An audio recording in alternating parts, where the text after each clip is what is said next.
कभी कभी हम जाने अनजाने में कुछ ऐसी गलतियां कर जाते हैं जिनका पछतावा हमें बाद में होता रहता है।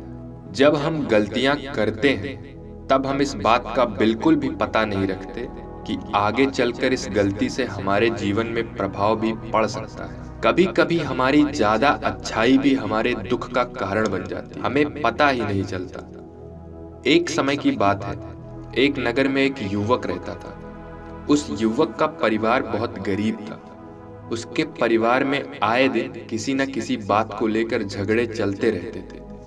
वह युवक इन झगड़े से बहुत परेशान था।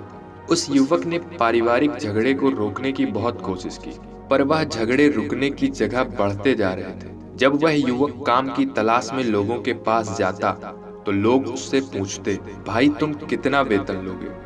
तो उनसे कहता कि आप मुझे बस काम दे दीजिए, मेरे परिवार की आर्थिक स्थिति बहुत खराब है, मुझे काम की बहुत आवश्यकता है, आप बस मुझे काम पर रख लीजिए और आप जितना वेतन देंगे उतना मैं ले लूंगा। तो लोग उसकी मजबूरी का फायदा उठाकर उसे कम कीमत पर उसे काम पर रख लेते, क्योंकि उसने लोगों को खुद ही मौका दे दिया। लोगों को पता था उसे काम की बहुत जरूरत है, वह कम पैसों में भी काम कर लेगा। जब वह युवक अपने मित्रों के पास, अपने सगे संबंधियों के पास बैठता, तब भी वह अपने गरीबी की बातें करता। वह अपने मित्रों और सगे संबंधियों से कहता कि मैं क्या करूं, मेरा परिवार बहुत गरीब है, हमें 2 वक्त की दाल रोटी भी ठीक से नसीब नहीं होती और आए दिन परिवार में लड़ाई झगड़े होते रहते हैं। मुझे तो कुछ भी समझ में नहीं आता कि अब मैं क्या करूं।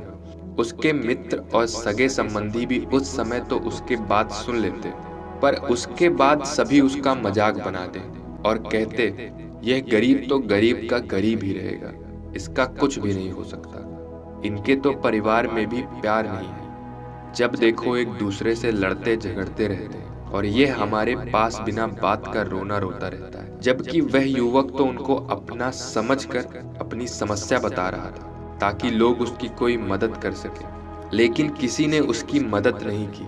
अब वह युवक जहां भी जाता सभी लोग उसका तिरस्कार करते, उसे गरीब गरीब कहकर पुकारते, कोई भी व्यक्ति उसे काम की पूरी कीमत नहीं देता। वह युवक दिन भर मेहनत करता रहता, पर उसे कुछ ही पैसे मिलते थे।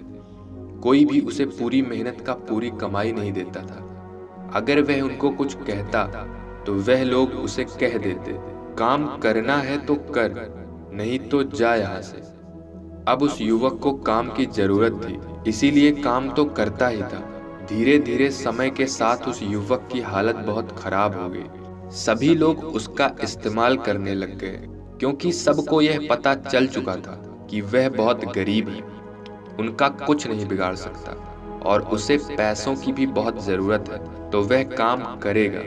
सभी नगरवासी उसका अपमान करते हैं, उसे गरीब गरीब कहकर पुकारते हैं। इन सब बातों से वह युवक बहुत परेशान हो गया। उसे समझ नहीं आ रहा था आखिर उसके साथ क्या हो रहा है। तभी उसने लोगों को बातें करते हुए सुना कि नगर में एक बौद्ध भिक्षु आए हैं। बौद्ध भिक्षु के पास सभी समस्याओं का हल है।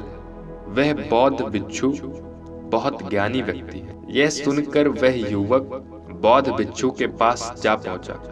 युवक उनके पास जाकर उन्हें रोते हुए बोला कि महाराज, सभी लोग मेरे से ऐसा क्यों करते हैं? तभी उस युवक की बात सुनकर बौद्ध भिक्षु ने उनसे पूछा, क्या हुआ बालक? तभी वह युवक जोर जोर से रोने लगा। रोते रोते अपनी सारी बात बौद्ध को बताता है। महाराज, सभी लोग मुझे गरीब गरीब कहकर पुकारते हैं, मेरा मजाक उड़ाते हैं और कोई भी व्यक्ति मुझे अपनी मेहनत की पूरी कमाई नहीं देता। मैं उनके खेतों में पूरे दिन काम करता हूँ, पर वह मुझे कम पैसे देते हैं। मेरे दोस्त भी, मेरे सगे संबंधी भी सारे मेरा मजाक बनाते हैं। वह बौद्ध भिक्षु युवक की सारी बातें बड़े ध्यान से सुनते हैं और उससे पूछते हैं, सभी नगरवासियों को इस बात का कैसे पता चला कि तुम बहुत गरीब हो और लोग तुम्हें पूरे दिन काम करने के बाद भी इतना कम वेतन क्यों देते हैं? बौद्ध भिक्षु की बात सुनकर वह युवक बोला, दरअसल मैंने ही नगरवासियों से हमदर्दी पाने के लिए उनसे कहा था कि मैं बहुत गरीब हूँ मुझे आप काम पर रख लीजिए, जो आप दोगे वही ले लूंगा। यह सुनकर वह बौद्ध भिक्षु बोले, इसमें लोगों की क्या गलती है? अगर नगरवासी तुम्हारा मजाक बनाते हैं, तुम्हें कम वेतन देते हैं, तो इसमें तुम्हारी गलती है। तुम्ही ने उन लोगों को बढ़ावा दिया है। तुम्हें कुछ बातें अपने तक ही सीमित रखनी चाहिए थी, लेकिन तुमने तो वह बातें सबको बता दी। बौद्ध भिक्षु की बात सुनकर वह युवक उनके पैरों में गिर गया और उनसे बोलने लगा कि महाराज, अब मैं क्या करूं? आप मेरी परेशानी को दूर करो। युवक की बात सुनकर बौद्ध भिक्षु बोले कि देखो, जो हो गया उसे तो वापस नहीं लाया जा सकता, लेकिन आज मैं आपको ऐसी 7 बातें बताऊंगा जिन्हें तुम्हें कभी भी किसी को नहीं बतानी, सिर्फ अपने तक ही सीमित रखनी है। चाहे वह तुम्हारा मित्र क्यों ना हो या फिर कोई सगा संबंधी, तुम्हें यह बातें किसी को नहीं बताना है।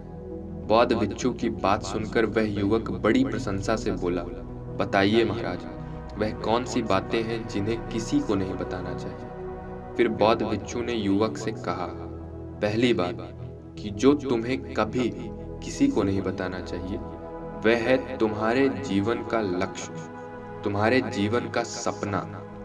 हम क्या करते हैं, हम अपने सपने को सभी को बता देते हैं कि मैं ये करूंगा, मैं बड़ा होकर यह बनना चाहता हूँ। हमें ऐसा लगता है कि लोग यह सुनकर प्रसन्न होंगे, मैं कितना बड़ा आदमी बनना चाहता हूँ, लोग मेरी प्रशंसा करेंगे।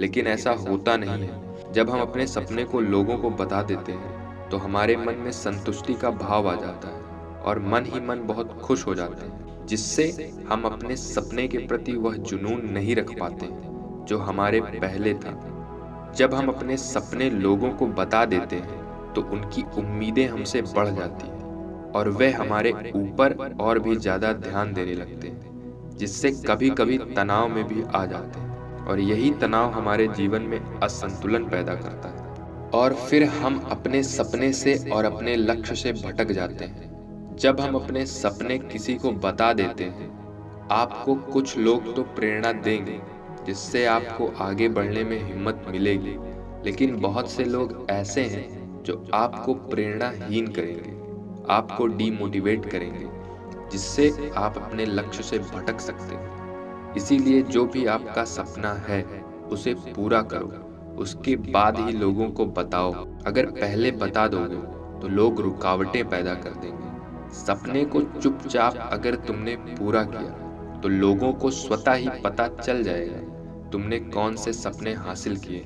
इसीलिए कभी भी किसी को अपना सपना मत बताओ, अपना लक्ष्य मत बताओ। फिर बौद्ध भिक्षु ने युवक से कहा, दूसरी बात जो तुम्हें किसी को नहीं बतानी है वह है तुम्हारी समस्या, तुम्हारी परेशानियां। हम क्या करते हैं, जैसे ही हमें कोई समस्या होती है, कोई परेशानी आती है, तो हम तुरंत लोगों के पास समाधान के लिए फोन लगाते हैं, उन्हें अपना दुखड़ा सुनाते हैं। लेकिन दूसरे लोगों को अपनी परेशानी बताने का मकसद है स्वयं के लिए एक और परेशानी खड़ी करना। क्योंकि जब हम किसी से अपनी परेशानी बताते हैं तब तो हमें बहुत अच्छा महसूस होता है। हमें ऐसा लगता है मानो हमारा थोड़ा सा दुख तो चला गया। लेकिन सभी लोग हमारी परेशानियां कम नहीं करते, बल्कि उन्हें और बढ़ा देते हैं। हमारे सामने कई और परेशानियां खड़ी कर देते हैं। हम जितने लोगों के साथ अपनी समस्या बताते हैं उनमें से 70% लोग तो ऐसे होते हैं जिनको हमारी परेशानियों से कोई फर्क नहीं पड़ता, बल्कि वह तो हमारा मजाक बनाते हैं। और 20% लोग यह जानकर खुशी होती है कि हम कितने परेशान हैं। और 10% लोग ही ऐसे होते हैं जिनको थोड़ा बहुत फर्क पड़ता है। लेकिन फर्क पड़ने का मतलब यह नहीं है कि वह तुम्हारा साथ देंगे। जब लोग हमारी परेशानियों का, हमारी समस्या का मजाक बनाते हैं तो हमें बहुत बहुत दुख होता है। इसीलिए हमें कभी भी अपनी परेशानियों को किसी को नहीं बतानी चाहिए, स्वयं ही उनका हल खोजना चाहिए। क्योंकि हमसे बेहतर कोई नहीं जानता कि हम बिना किसी की मदद से हर परेशानी से बाहर निकल सकते। फिर बौद्ध भिक्षु उसी युवक को तीसरी बात बताते हुए कहते हैं, तुम्हें कभी भी अपने परिवार की समस्याएं किसी को नहीं बतानी चाहिए। हर परिवार में कोई ना कोई समस्या जरूर होती है। जहाँ सब लोग एक साथ रहते हैं तो कहा सुनी भी तो होती है। हमारे परिवार के साथ हमारे संबंध अच्छे हों या बुरे हों, हमें किसी को नहीं बतानी चाहिए। जब हम दूसरों को इसके बारे में बताते हैं तो लोग मजे लेकर तुम्हारी बात सुनते हैं। उन्हें कोई फर्क नहीं पड़ता कि तुम किस परेशानी में हो, बल्कि लोग तो कमजोरियों का फायदा उठाने की कोशिश करेंगे। तुम्हें तुम्हारी परेशानियों को आपस में ही अपने परिवार वालों से बात करके सुलझा लेनी चाहिए। तुम्हें दूसरे लोगों को बताने की जरूरत ही नहीं है। जब हम अपनी और परिवार की समस्या को लोगों को बताते हैं, लोग हमें कमजोर समझने लगते हैं, हमारे बारे में सोचने लगते हैं, ये तो कुछ नहीं कर पाएगा।